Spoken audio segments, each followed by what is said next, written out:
कहानी शुरू होती है राजा गणेश से। आप सब ने हेमचंद्र, विक्रमादित्य या हेमू का इतिहास तो पढ़ा ही होगा। वो बंगाल के हेमू थे। उन्होंने बंगाल में विदेशी तुर्की हुकूमत को उखाड़ फेंका और इसमें उनकी ढाल बने वफादार स्थानीय हिंदू जमींदार। उनकी असली ताकत उनके अपने लोग थे। लेकिन जब उनके बेटे जलालुद्दीन ने इस्लाम कबूला तो उनके पिता और हिंदू कट्टरपंथी समाज ने उसे पूरी तरह से अपमानित किया और ठुकरा दिया। राजा गणेश और उनके पत्नी का देहांत के बाद अपमानित हो चुके जलालुद्दीन ने एक भयानक गलती की। तुर्की दरबारियों से हाथ मिलाकर उसने अपने ही पिता के वफादार हिंदू साथियों का शिकार करना शुरू कर दिया। मंगोलों या इंडोनेशिया को देखिए, उन्होंने इस्लाम को अपनाया लेकिन अपनी मूल संस्कृति और जड़ों और अपने लोगों को सीने से लगाए रखा। जलालुद्दीन ने इसका उल्टा किया।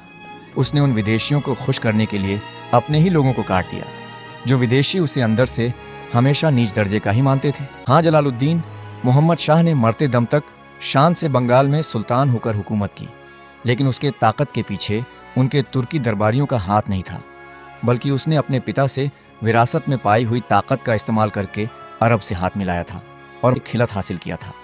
लेकिन जलालुद्दीन अपने ही मृत पिता की ताकत को समझ नहीं पाया। वह यही सोचता रहा कि उसका ताकत उसके विदेशी दरबारियों का दिया हुआ है और वो उसके मजहबी भाई है।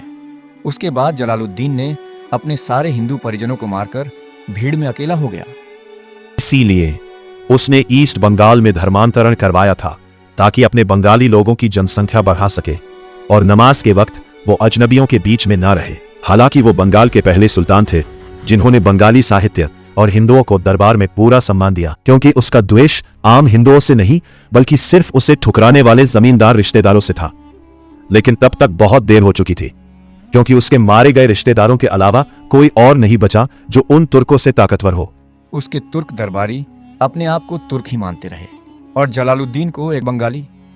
वो जलालुद्दीन की कहर से डरते तो थे, लेकिन अंदर से सही मौके का इंतजार भी कर रहे थे। 1431 में जब जलालुद्दीन ने वैश्विक ताकतों से हाथ मिलाकर जौनपुर के इब्राहिम शर्की को कूटनीति में पछाड़ दिया और खुद को खलीफत अल्लाह घोषित किया, तो महल के विदेशी दरबारी समझ गए कि अब उस पर बाहर से हमला करना नामुमकिन है।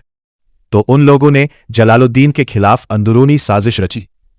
1433 में महज 30 साल की उम्र में सुल्तान जलालुद्दीन और उनकी रानी की रहस्यमयी हालात में मौत हो गई। इतिहास की किताबों ने और तुर्क दरबारियों ने दुनिया से कहा कि यह महज एक बीमारी थी। लेकिन जरा सोचिए, क्या 30 साल का एक सेहतमंद नौजवान राजा अचानक किसी आम बीमारी से मर सकता है? 15वीं सदी के महलों में आर्सेनिक जैसे धीमे जहर का इस्तेमाल एक खामोश सियासी हथियार था, जिसके लक्षण बिल्कुल हैजा जैसी बीमारी से मिलते थे। उस वक्त हकीमों के पास इसे पकड़ने की कोई तकनीक नहीं थी। उन्हें कोई बीमारी नहीं हुई थी, बल्कि बेहद खौफनाक साजिश के तहत उन्हें जहर दिया गया था। अपना अतीत मिटाकर उसने अपना भविष्य भी बर्बाद कर लिया। जलालुद्दीन की मौत के बाद उसका 14 साल का बेटा शमसुद्दीन अहमद शाह बिल्कुल अकेला पड़ गया। तुर्क और विदेशी इतिहासकारों ने उस लड़के को पागल, जालिम और चिड़चिड़ा लिखा है, लेकिन असल में वो पागल नहीं था। वो एक अकेला खौफसदा बच्चा था जो पागलों की तरह अपने माँ बाप के कातिलों को अपने ही महल में ढूंढ रहा था। सच्चाई उगलवाने के लिए उसने महल के नौकरों पर कहर बरपाया और पुराने तुर्क दरबारियों पर शक करके उन्हें सत्ता से बेदखल कर दिया। इस खौफ में उसने पुराने दरबारियों को निकाल फेंका और हबशी गुलाम गार्ड्स को अपना रक्षक बना लिया। अपनी हिफाजत के लिए उस डरे हुए बच्चे ने सिर्फ अपने हबशी गुलाम गार्ड्स नासिर खान और शादी खान पर भरोसा किया। लेकिन यही उसकी सबसे भयानक गलती थी, क्योंकि उस बच्चे की हत्या करने वाला भी उसका वही हबशी गार्ड्स था। जिन विदेशी रक्षकों पर उसने भरोसा किया था, उन्होंने ही उसके बेटे की हत्या कर दी, और जिन अपनों को उसके पिता जलालुद्दीन ने शिकार किया था, उसे बचाने के लिए कोई जिंदा नहीं बचा। असल में नासिर खान और शादी खान तो सिर्फ मोहरे थे, जिन्हें पर्दे के पीछे से वही पुराना इलियास शाही वंश इस्तेमाल कर रहा था, जिसे राजा गणेश ने गद्दी से हटाया था। इलियास शाही वंश का सत्ता से हटना, फिर साजिश रचकर पूरे गणेश वंश के खून का नामो निशान मिटाना और उनके मरते ही खुद दोबारा वही इलियास शाही वंश सत्ता में लौट आना। ये पूरी क्रोनोलॉजी एक बेहद खौफनाक पॉलिटिकल साजिश का सबूत है। और उस बच्चे को उसी 1 लाखी मकबरे में अपने माता पिता के साथ दफना दिया, और इतिहास को दिखा गया कि अगर राजा का नस्ल विदेशी का ना हो तो क्या हश्र होता है। और ऐसे ही गणेश वंश का अंत हो गया। यहां के हिंदुस्तानी राजा धर्म देखकर अपने खून को बांटते गए, लेकिन विदेशी आक्रांताओं ने सिर्फ खून को ही अहमियत दी। धर्म तो बस एक नकाब था। क्या इस्लाम को बोलना जलालुद्दीन की गलती थी? नहीं, बिल्कुल नहीं, क्योंकि उसके मुसीबत के वक्त उसके साथ मक्का के शरीफ और मिस्र के ममलूक सुल्तान खड़े थे, जिन्होंने उसको नज़दीकी मुस्लिम जौनपुर सल्तनत से बचाया था।